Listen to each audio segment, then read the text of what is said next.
سلامونه ټولو درنو ګرانو لیدونکو ته. خدای دې وکړي چې روغ جوړ او صحتمند واوسئ.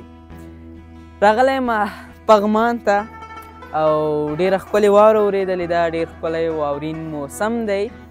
نو په چکر راغلی یم، د دې واورین موسم نه به خوند اخلم او وبه ګورو چې خلک راغلي دي او که نه، او د دې ښکلي واورین موسم ویډیوګانې ښکلې منظرې به د تصویر په بڼه تاسو سره شریکې کړم.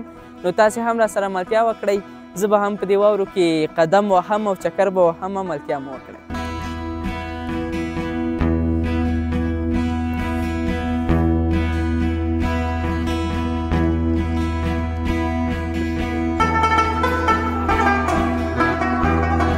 تقریبا 40 سانتي واوره به شوي او ډېره هوا هم یخه ده، شمال هم دی او ډېره ښکلې واوره ده، ډېر ښکلی واورین موسم دی او تاسې دا منظرې وګورئ چې ونې هم له واورو ډکې دي او مځکه هم یخ ویلی ده، داسې نه چې اوس پکې وغورځمه، بیا به د ویډیو نه هم پاتې شم، د خبرو نه به هم پاتې شم.